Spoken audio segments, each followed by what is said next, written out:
Congratulations, Cleveland Browns. You have won the Super Bowl again. And I hate to say that I thought it was coming and kind of predicted that it was coming, but unfortunately I did. And here we are, David. 13-6, little over, 200 yards of offense in the game. Not much going on for our Pittsburgh Steelers. And now the ultimate finale to the NFL regular season. The NFL gets exactly what they want. Ravens Steelers on Sunday Night Football. Who would have thought anything else would happen this week? The Packers losing to the Ravens and then the Steelers losing to the Browns. Man, what a way to sour the Christmas season and really get into the new year on the wrong foot. Am I right? Well, actually, I don't know, because to quote our amazing leader, after the game, he said, we didn't play that bad. So I don't know. Why are we being that negative, right? Because we didn't play that bad, right? Is that right? I mean, oh my goodness. No, I am being completely satirical. Yes. I mean, I listened to this on the radio on my way back home. And I mean, goodness, I'm sure it was like watching paint dry. It was like a whole nother level listening to it. Even though Rob King did his best to make it sound entertaining, and he does a really good job. I will give him that. But yeah, it couldn't have gone worse. You said it. Like Saturday, I was keeping up with it, and the Ravens ended up pulling away with it without Lamar Jackson. And then I don't even remember. I think I predicted a win. Did you predict a win or a loss? I think you predicted a loss, right? I did predict a loss, and I do have a game up in our predictions now, and we'll get to that when we talk about the Ravens, but I tallied them up. I tallied up our records, and they were not nearly as bad as I thought, I will admit. Okay. Right now, I am 8-8, so I have the chance to go 9-8 and just be Mike Tomlin incarnate, and you are, I guess that would be 7-9. So you're fighting to get to, 8-9, I guess, here this week. So it's a big week, and when we'll have that prediction when it comes. But I guess it wasn't nearly as bad as I thought it was. I went back and I listened to the end of each of our episodes, and I was like, 8-8 for me, it's not too terrible. And even 7-9 for you, I didn't think was bad either. So I thought it was a lot worse, to be honest. Well, I did too, especially over the middle of the season. I thought I didn't guess a single game right. So, hey, I'll take 7 right now, and we'll see. I don't know what to predict for this upcoming game, but as far as this week goes, I was looking at some news articles. I'm very excited. Not that we lost, but I'm just glad that the Tomlin wool over the curtain, or whatever the saying is, has once again disappeared. Everyone is saying exactly what they said when we lost to Buffalo, which is fair because it is another disastrous loss. I don't really know what he was looking at because we didn't play well. I'll give him this. I'll give Mike Tomlin this. Our defense was solid. I don't really have many complaints against the defense, except one complaint, and that this offensive line was in shambles. This offense was horrible. We knew this. And I think we only got 2 sacks. And I think when I was rewatching the highlights, it looked like we had a decent amount of pressure. So it looked better than what I was listening to. I just would have loved a few more sacks. But I think that the defense did play well. It was offensively where we couldn't really do a single thing right. Yeah, that was definitely the tale of the two sides of the football. I mean, I think I'm right there with you. I thought the defense was exceptional outside of the first 2 Browns drives. The first Browns drive, they gave up a couple of long third downs on that zone defense, and then they end up kicking a field goal. I believe it was a 50-yard field goal. And, that just kind of set that it's like, okay, the Browns came to play, and we knew they would. Of course, this is their Super Bowl. So that was one thing. But the thing that really just made me upset in this game defensively, and pretty much the only thing that made me upset defensively, was that duck of a throw that Shadur Sanders made on that touchdown to Harold Fannin. It just floated into the air, and I swear, the wind literally pushed it back into the field of play and into Fannin's hands, because if you watch Kyle Duggar fly by like me trying to guard Nathan Warden in basketball, he just flew by acting like it was going to be towards the sidelines. Fannin's just in play, catches it on the ground, and then rolls into the end zone for the touchdown. I mean, Duggar obviously had a terrible read on it, but for that matter, I thought that the wind literally just picked up at that specific time and literally just put it back into his hands. And that was kind of the moment where I'm like, yeah, this game is meant for the Browns to win. And I knew that, I mean, even before the game, I knew that there really wasn't much of a shot that we were going to win. And that one very early on just kind of put the stake in it and said, no, this isn't happening. Well, and I think you're right. And that Shadur, like, man, I don't know what he does with those duck balls. I don't think I've ever seen a quarterback throw footballs as lofty and high in the air like that. Like, the Steelers got 2 interceptions. One of them, great play by Highsmith and Sawyer. Shout out to my Ohio State boy, Jack Sawyer, getting an interception. But the second one was Kyle Duggar just reading that air ball correctly and getting the pick. Not much skill there, but still, two turnovers. Again, another thing good going for the defense. But yeah, came out a little, soft, a little like stiff maybe, and that got us. Those 10 points are what got us. We didn't score a touchdown. We didn't score anything in the second half. The second half was really where, it was just horrendous. Not like our offense was really doing much up until then. And I want to point out just how bad our offense was. There's some stat stuffers here. If you take away the drive right before the end of the second half where we get 3 points, and then the drive that we almost score the game-tying touchdown on in the fourth quarter, I think Aaron Rodgers has less than 100 passing yards in that game. If you also take away Cam Hayward's, I don't know how many yards it was. It looked like it was like 25 to 30-yard run. I think we're sitting right around 100 yards rushing. Connor Hayward. So, sorry, Connor Hayward's. You take these things out of it where it's like, okay, the Browns are playing prevent and like a fake tush push. Our offense was horrendous. Like, it was horrendous. It was somehow maybe worse than the Bills, because at least in the Bills we scored a touchdown. Yeah, you're right. There's no way to sugarcoat it, because I'm looking at these receiving yards. Pat Freiermuth, 3 catches for 63. I think all of them came on that last drive. Maybe save one. Scotty Miller, 3 for 25. I think most of those came on the last drive too. And then, oh my gosh, this name right here. Marquez Valdez-Scantling, 3 for 21. David, guess how many targets he had? 8? 9. 9. Wow. Brother had 9 targets, including 3 on the final push to the end zone. 3 for 21 for a long of 7 yards and 9 targets. And we just look his way and don't go anywhere else on the final 3 plays of the game. MVS, that's getting to be a taboo name with me. I'm sick of looking at that name right now. Oh, it's already in the taboo name. And I don't understand. We've said this a lot of times with Mike Tomlin, but insanity is when you do the same thing over and over again, expecting the same result. Aaron Rodgers is fully on the Kool-Aid of Mike Tomlin, and we see that by him targeting Marcos Valdez-Scantling 3 times. I don't really understand that. I get that you're down on weapons, and Rodgers mentioned that, and we'll get to that, but the Browns have nobody, all right? Let's just put it plainly. Jerry Jeudy, I didn't even think should be on a football field until this game. So they had no one, and they still scored 7 points. You can still score 7 points with no one. So no excuses. Before we kind of dive into that, there is a statistic that I saw that I wanted to point out. I also wanted 2 things I want to point out, just get your responses to both of them. Over the past 5 years, and I think if you go back a few years, maybe further, this statistic is still as bad as it is.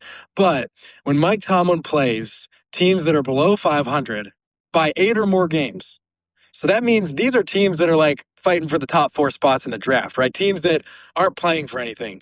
In the past 5 years, Mike Tomlin is 0-4-1. Is that not the worst statistic ever? And this, I think, just proves our point that this is not a fluke thing. This is not, Mike Tomlin showed up on a bad day. This is Mike Tomlin. This is what he does. He loses to 3-win teams, 2-win teams, 0-win teams. This is just part of his DNA, who he is. And what makes it scarier is that he's gotten his DNA, my second point, into the players. I'm looking at these guys. Aaron Rodgers is we got a playoff game next week. We got a shot to win it next week. No worries. Cam Hayward's the competitor in me is I really would have loved to win, but we get to play the Ravens and fight for the division.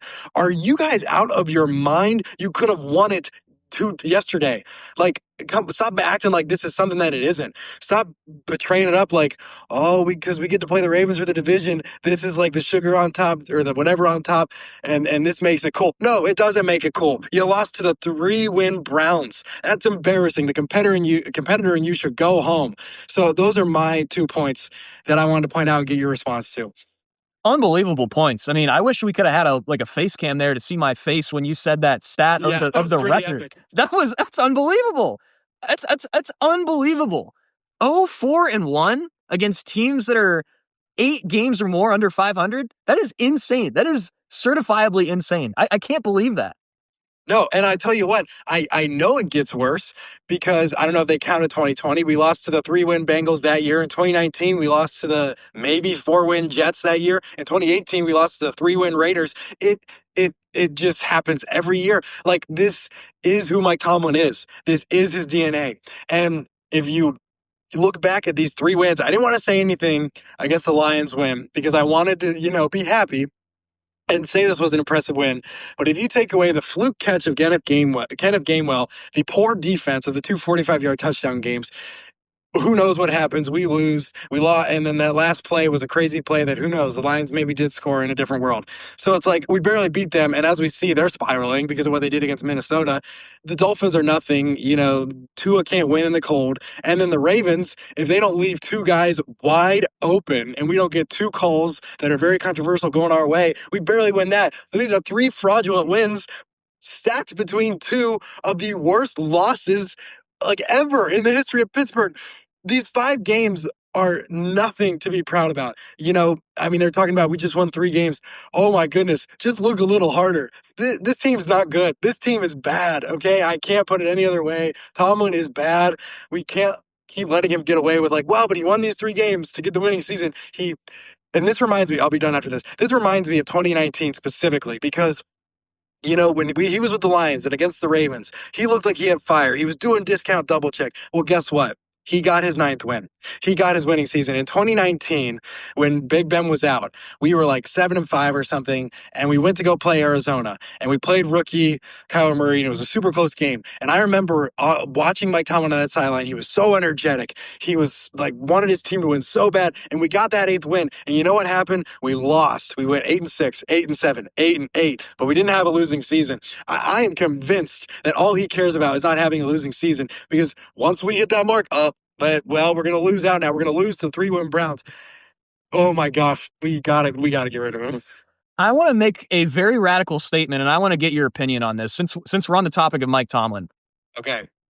I think that this loss to the Cleveland Browns puts us in the most ideal situation possible. Now, let me explain why. Okay, what's our record right now? We're 9-7, right? If we lose to the Ravens, we are 9-8 and miss the playoffs. Do you see Mike Tomlin surviving that? I would lose all hope in this organization if he did. And, this is what scares me. I would say no on any other team because how many times have we've said it a few times this year that game was a fireable game, that a coach in any other organization doesn't come out from the tunnel ever again in those colors.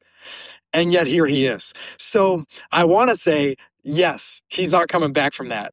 But again, he comes back from a lot that he shouldn't. So I don't even know. I think that kind of looking at next week, do we really want to win? Do we want to lose? It's I don't even know if it matters anymore. But continue with your point. Okay, so whether or not you think that that's the breaking point for Mike Tomlin, here's the other thing. If they win and they beat the Ravens, then we go to the playoffs. Woohoo, that's great. That means that this loss to the Browns technically, in quotation marks, doesn't matter. Now, here's the next thing. If you get into the playoffs and you beat the Ravens, then you still have the expectations that we were talking about last week. You still have to win a playoff game. We said this very, very specifically last week. Our expectations have not changed just because you've had this 3-game winning streak. You still have to win a playoff game. And if you don't, then that might be the straw that breaks the camel's back too. So in my mind, the Steelers are in a perfect spot because if they lose to Baltimore, then it's okay, there's nothing. There's no reason he should come back from that. And if he does, for some reason, then the fire under him next season is just going to be boiling, like literal volcano status, with the fire that'll be under him next season. If he somehow survives going 9-8 and missing the playoffs. If you make the playoffs, then it's like, okay, that's great. We get the satisfaction of making the playoffs. But if you lose a game, then it's like, okay, that's just as fireable because now we're literally at a decade without a playoff win. But if you win a game, it's like, okay, you met our expectations. This is what we've been trying to say. Does that kind of make sense? Like, is that some really weird, twisted logic that I'm making up here, or what do you think? I do. I think so. I think that's how the Pittsburgh fan base is going to take it, and it's unfortunate because even if we get a playoff win, of course I'll be excited. But like, I'm still not going to be in his corner or want him to stay necessarily. You don't have to be. That's the thing. It's like you don't have to be in his corner just because he gets a playoff win, but you can at least just be able to say, okay, we've won a playoff game for the first time in 10 years. You know, we're at least not the laughing stock of everybody because whoever that playoff win is going to be against, it's going to be an impressive win either way because it's going to be against either the Jags, the Texans, the Chargers, or the Bills. All four of those teams, I don't think we can beat right now. So that would be a net positive if we were to win that game in itself. But keep going. Yeah, no, and that's a great point because I don't, even if we are to beat the Ravens, I don't give us a snowball's chance to really beat anybody, any of those teams, if we're home, even if we're home. Because, I mean, let's face it, over the past 10 years, we haven't had good playoff. Like, I think we're like in the past 10 years, we're like 1-3 at home in the playoffs or 1-2. I don't know. It doesn't matter. And we've proven the way we've played at home this year that it doesn't matter, the home field advantage. Now, granted, the environment will be different. But yeah, I would hope that would be true. You know, I understand after winning a playoff game that you can't fire a guy. I know that's how that works. So I wouldn't be pushing for him to be fired. Would I still want him to be our coach? No. But it's like, you win a playoff game, fine. You could shut me up for a year. But hot seat's still the same. But yeah, I think that you miss the playoffs, you lose to the Ravens at home. And like, let's just be honest, we're not good, but the Ravens aren't good either. They are bad. So you lose to them. You lost to the Joe Flacco Bengals, the 3-win Shadur Browns, and then this garbage of a team somehow scrambled it together just like us Ravens. I mean, oh my gosh, that's 3 division losses that look like crap, and you just can't do that. You just can't lose to a crap division team, a crap rivalry. That's the worst feeling ever, to lose to a divisional opponent when you know you shouldn't have. Yeah, absolutely. Yeah. It'll be the third time that we've done that this year. So we'll see. I don't know. I don't know what to expect this week because both the Ravens and the Steelers are just so like, what are you? Like how do either of you have 8 or more wins right now? Like, it just doesn't make sense. And yeah, I don't know. It almost is like watching, I'm trying to think, Tulane in North Texas in a bowl game where it's like, okay, this is a fun game, but does it matter? No, it doesn't. You're just going to get crushed by whoever you go to play next week. Yeah, I think that's a great comparison, and that's kind of what I'm feeling like. And I'm actually shocked that they put us on Sunday Night Football because, you know, you figure the Niners and the Seahawks, they're playing for the 1 seed in the NFC, and you know they're not going to put the Panthers and Bucks on Sunday Night Football, and that's the whole point. That's again my whole point. This Browns week was destined to be a loss because the NFL just. They want their Ravens Steelers because that's easy. That's easy to market. It's the best rivalry in the NFL, even though both teams are absolutely atrocious and probably neither of them should be in the playoffs. This was the one year that the AFC North should not have had any representation, and somebody has to get in, unfortunately, and that's just the fact of the matter. Now, I want to kind of address the elephant in the room because, I mean, it's been all over social media. It's been all over Twitter. It's been the talk of the town. Myles Garrett did not get his sack record, and I'm thrilled by that. I'm literally overjoyed at the fact that he did not get his sack record against the Steelers. That makes me really happy. Now, I want to ask, and I know you were listening to the game as opposed to watching it, but in your understanding, was our goal in this game to just not let Garrett get the sack record? Because people have been saying Tomlin cared more about that than actually winning the game. So a lot of people are saying that. It is very, like, everyone's like, a guy at my work was like, they didn't even try. Like, they just wanted to make sure he didn't get a sack. Which, again, super glad he didn't. Won't matter if he gets it next week, but hopefully he doesn't. But I'm super glad he didn't. But I want to say, and you texted this a few times in our group chat, that No, I don't think that we gave up the loss to protect a sack. Particularly because when I watched some highlights, there were some times when he was one on one. So if we were just trying to protect a sack, he would have never been one on one. But I go back to, I think people are forgetting, Aaron Rodgers pointed this out. If you go back to the first time we played them, he didn't have a sack. I think he only had one tackle last time we played them, too. So nothing changed. Like there was sure if he had gotten 2 sacks against us the first game, I'd say absolutely they sold out. But because he did nothing the last game and did nothing this game, it's proven that nothing changed. Which again gets rid of another scapegoat of like, yeah, we were just trying to stop him from getting a sack. It's like, no, you were just that bad. But no, I don't think that we threw away a win to stop that sack because of what happened the first time we played. I absolutely agree. And the reason why I say that is because every one of his sacks, if you go through every single one of Myles Garrett's sacks this season, and I wanted to actually watch film on this to get this, firmly in place, a lot of his sacks have been just, oh, he happens to be the one that gets there. AJ Wright had 2 sacks this last week, and I mean, he was just the one that got there. That's just kind of what I'm feeling with Myles Garrett. And part of that too is like these other teams, they just don't game plan for him. And that's why he's getting 4 or 5 sacks a game against these bad teams. And it's just because like, oh, they're not doubling him. They're not putting an extra guy on him. They're not chipping him. Yeah, he's going to blow up the game if you don't prepare for him. So in my way, that's me saying to Tomlin, I don't fault you for the way that you played this week because no, I don't want anybody to get any sacks, but specifically that guy because he can blow up a game immediately. And we didn't let him blow up the game immediately. We just really didn't execute on offense this week. A lot of it was these outside screens. A lot of these were like these inside runs. And I'll be honest, I thought Arthur Smith had a terrible game this week, specifically in the play calling.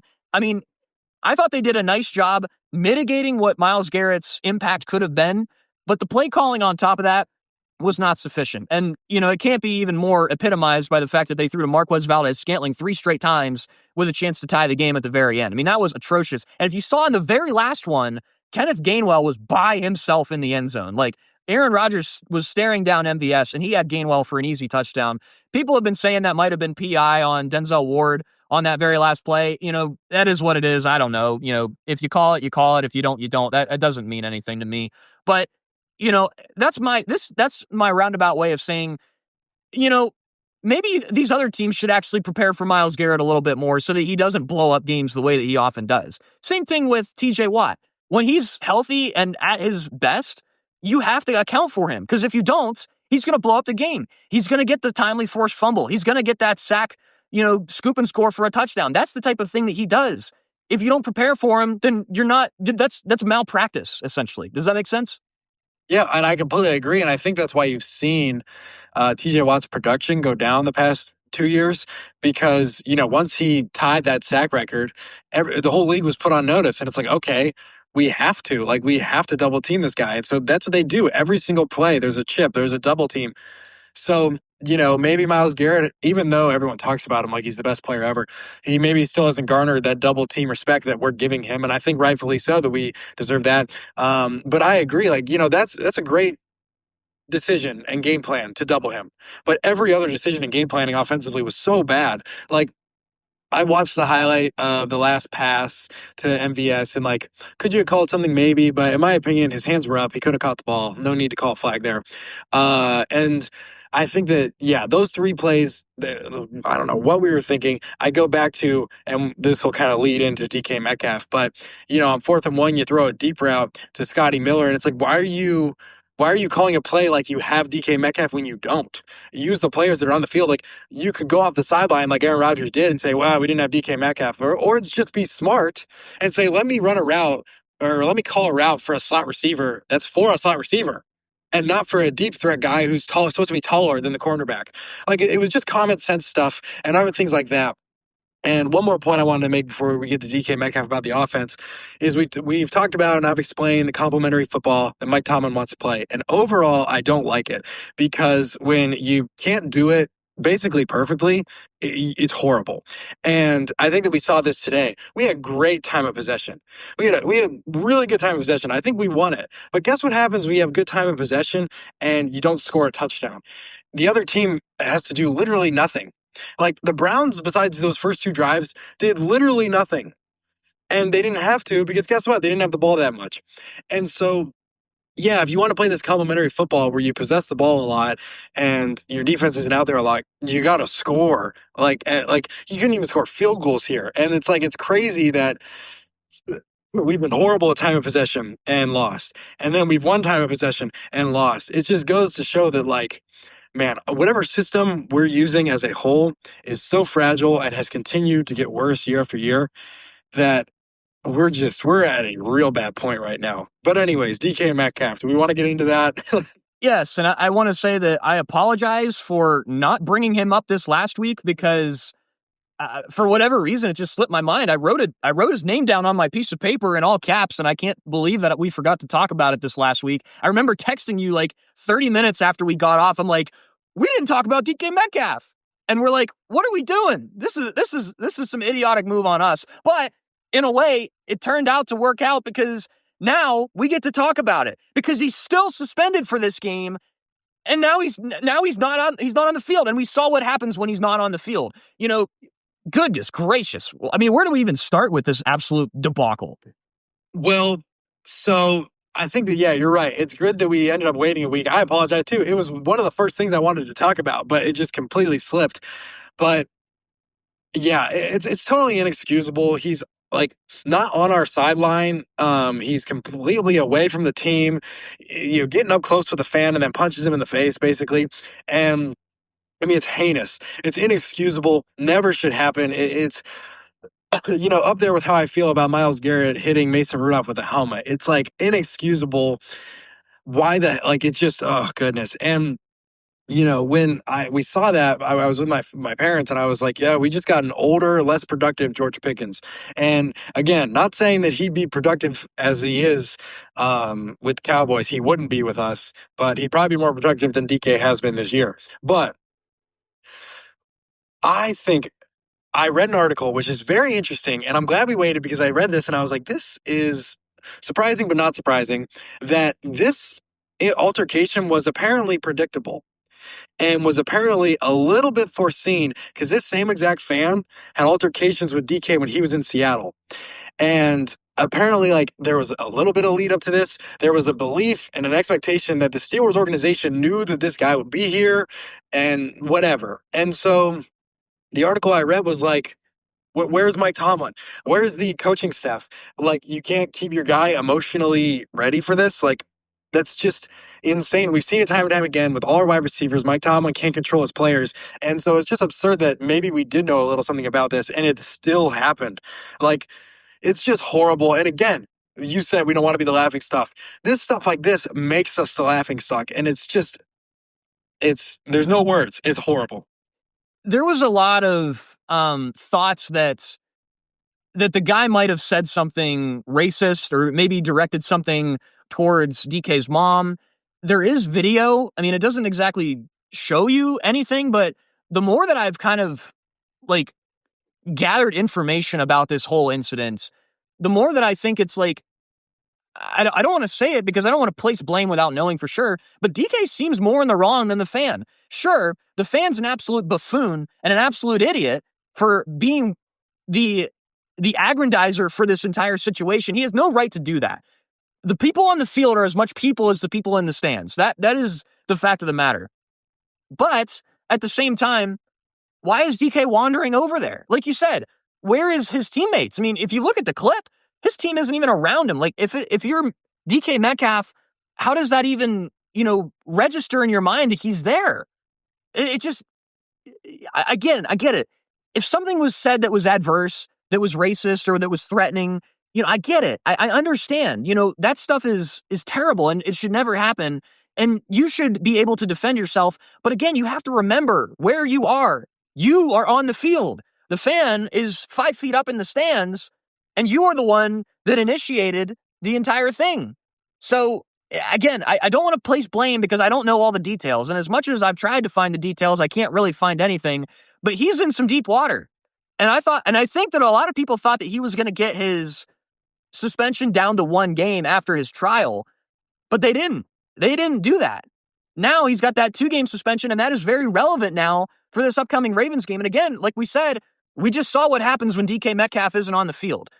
I mean, that's a huge loss. It's a massive blow. And it's not a great way to start off the end of your first season in Pittsburgh because he's here for another couple of years. And if he doesn't get it figured out between the years, then this is George Pickens all over again, except he costs us a lot more money. Yeah. And I can't remember. And what has it been like since Hines Ward that we've had a Steeler wide receiver retire with us happily? Like, my goodness, can we not just end on good terms with somebody? Like, what is going on? And I mean, yeah, it all again, it goes back to the head. Like, it goes back to Mike Tomlin that this is a reoccurring thing with wide receivers that we can't end a tenure with them without something like this happening. And it's like, why do you let it get to this point? And why do you let him go that far away? And I get it. You can't be, all over the place and see everybody, but it's just like, come on. How did your number one receiver slip away like that? And it's just a horrible situation. And there's, the difference. There's a big line between words and actions, and I think that words can be wrong too, without a doubt, and bad. And I like that fan. It seems like, especially if he's been in altercations, maybe verbal, before in Seattle, this guy probably shouldn't be in NFL stadiums. And if DK had just responded with some words that weren't nice either, nobody would probably really be talking about too much. But again, it's that action of just throwing that fist that's just like, I mean, no matter what happens before that, when you're the first one to throw a punch, you're in the wrong, no matter what, which is just like, you just can't do that, especially when you gotta have a little bit of emotional intelligence on national TV. Not only that, there's thousands upon thousands of people in this stadium right now looking at me. It just seems that they forget that, which, there's heat of the game and stuff. But again, it's not even the game. It's the sideline. It's a guy in the stands, like you were saying. So just dumb. But yeah, we saw without him, we're horrible. And we've seen throughout this entire season that when we don't target him and force feed him the ball, our offense can't really do too much. So I don't really expect our offense to do that much either, unless, the Ravens defense decides to be as inadequate as it was a few times last game. But I mean, yeah, against the Ravens, a lot of our bread and butter of what got our offense rolling were deep balls to Metcalf. So, okay, subtract those before we even get on the field. Now what? Like, again, looking at that game, we barely won that game. You take away those deep balls to DK, we're not going to win that game. So, yeah, we're in a heap of trouble now. We are in a heap of trouble, and there's no time to suck your thumbs and, sit around and want something else, because now you got to play Baltimore in prime time at home for the division and for your playoff hopes. I mean, we said that there were three ways that the Steelers could get into the playoffs just a couple of days ago. Either the Ravens lose, either we beat the Browns, or we have this ultimate game at Heinz Field. Well, the first two went awry, and as much as we were confident that one of those two things would happen, they didn't. And now you have to live with the consequences of your own actions. Both you, DK Metcalf, and the Steelers that showed up to Cleveland, just a couple of days ago, or literally yesterday, I forget that. But that's the fact of the matter. Now you have to win. And if you don't, then this season is an absolute failure. And it would be the first time in this podcast history that we did not make the playoffs. So where do you want to start with this breakdown of the Ravens? What's your idea of where they are as a team, and what can we do against them? Well, before I get to the Ravens, I was just going to say one more thing about us losing to the Browns and getting to this point, and how we're almost seemingly excited and not worried. We don't seem to think a week ahead, because if we had beaten the Browns, we could rest our starters against the Ravens in a crap game, and then we go play the wild card. It's not like we are this great team. Like in 2011, we were a 12-win wild card team.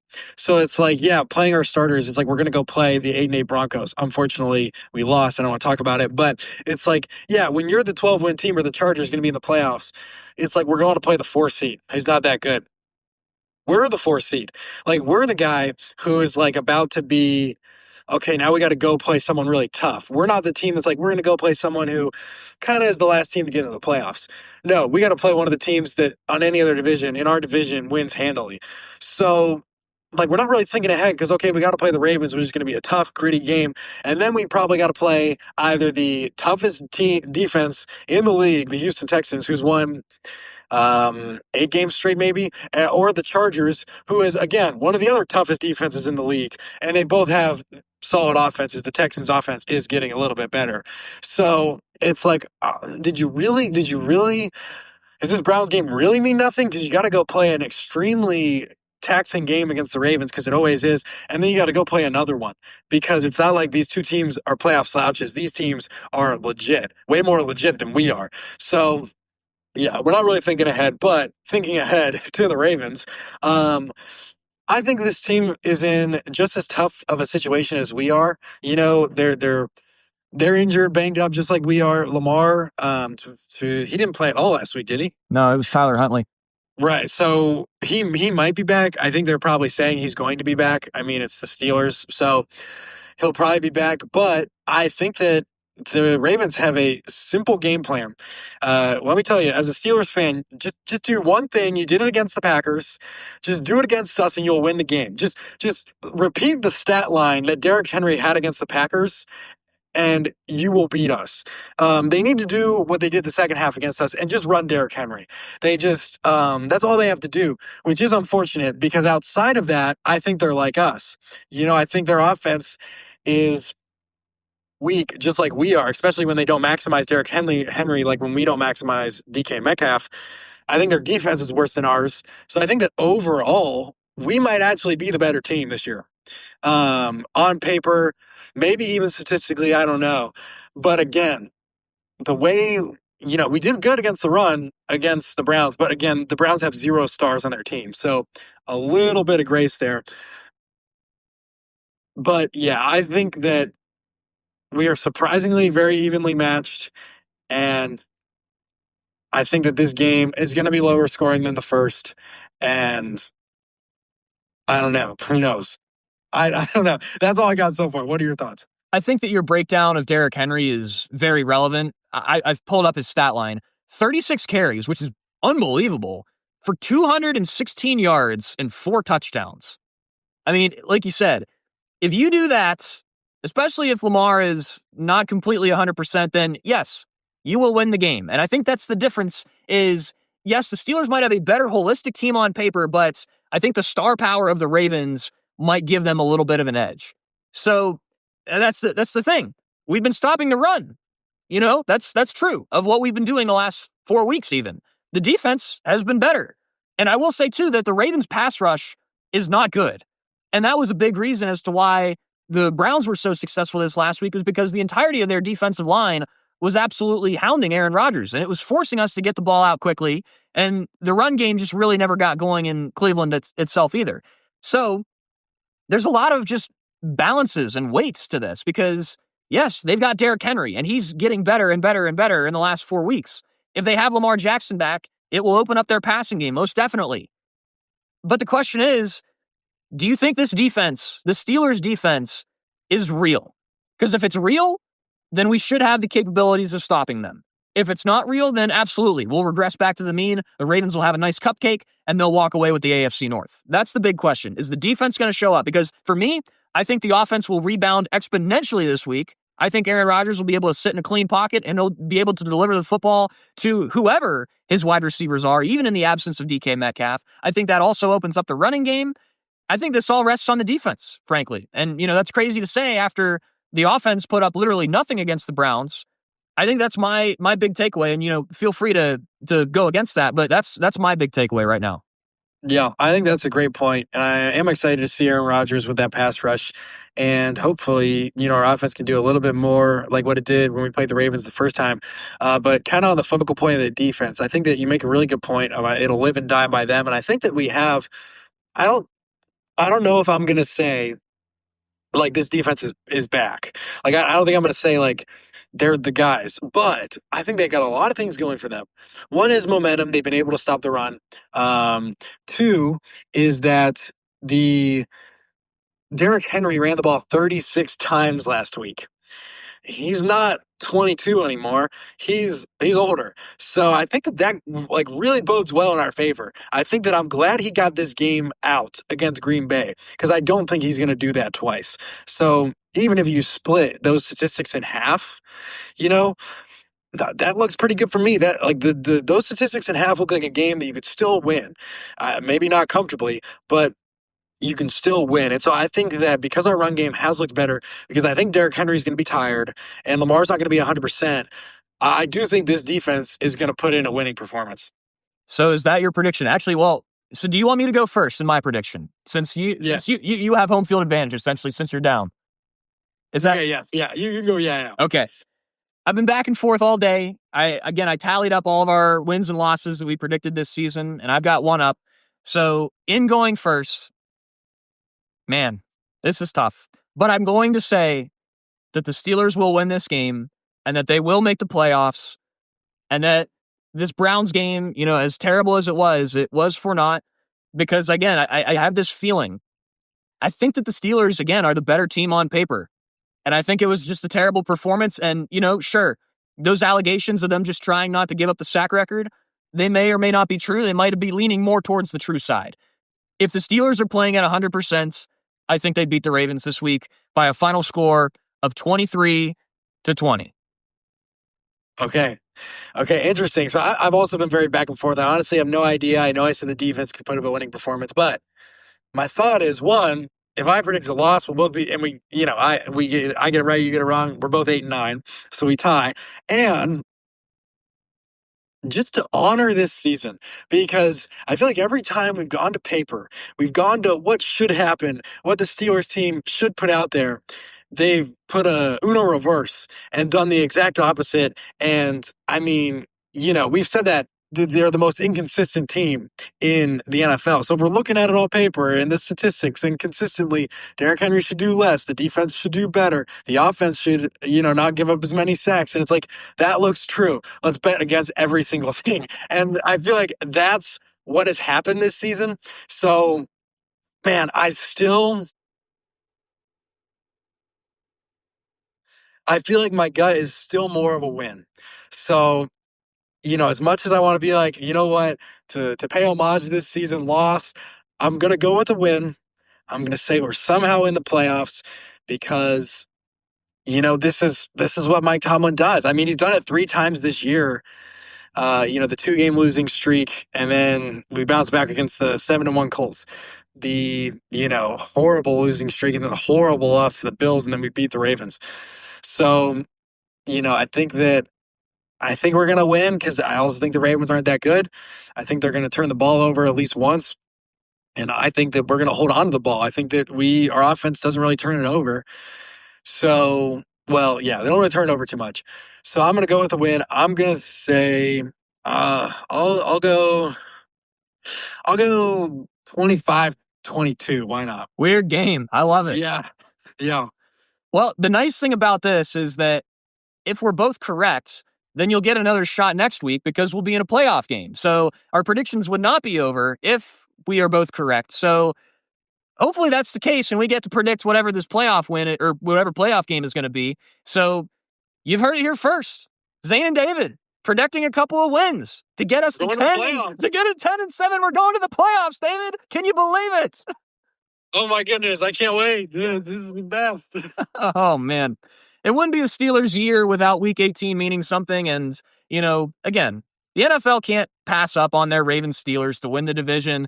It's a week later than Christmas, but this is like Antonio Brown immaculate extension territory as far as the stakes go. It's in Pittsburgh, it's Ravens Steelers, and it's probably going to be ugly, and it's probably going to come down to the wire. So that's the fact of the matter, and we're going to have to watch and just see what happens. It's very true. It's very true. And yeah, that was an epic game. And who knows, we may get something crazy like that.